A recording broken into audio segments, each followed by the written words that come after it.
Nasa Russia na si Pangulong Bongbong Marcos para sa isang summit kung saan inaasahang makakapulong niya si Russian President Vladimir Putin. Posibleng pag-usapan ang kooperasyon ng Pilipinas at Russia sa food at energy security, lalo't nagkatensyon sa Middle East. Nakatutok si Tina Panganiban Perez.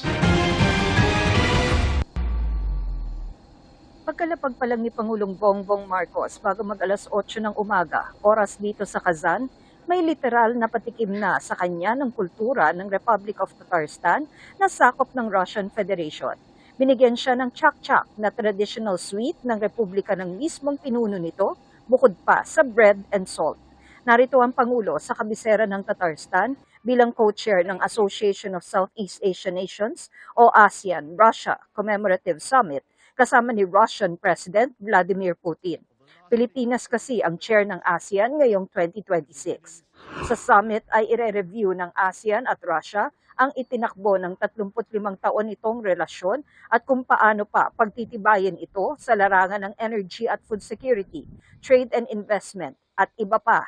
As chair of ASEAN, the Philippines is committed to ensuring that this commemorative summit produces substantive and forward-looking outcomes that deepen ASEAN's strategic partnership with Russia and contribute in concrete terms to regional peace, stability, and shared prosperity. The leaders will adopt the ASEAN-Russia Comprehensive Plan of Action 2026-2030. They will also have a Kazan declaration, and there will be specific agreements on a joint declaration on energy cooperation, as well as a joint declaration on cultural cooperation.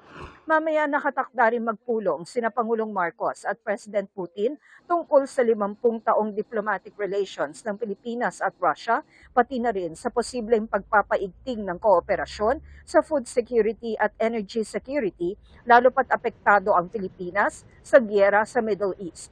Russia ang pangalawang pinakamalaking producer ng natural gas sa mundo, sunod sa Amerika, ayon sa International Energy Agency, base sa pananaliksik ng GMA News Research. Ito rin ang may pinakamalaking gas reserve sa mundo at ang pinakamalaking gas exporter.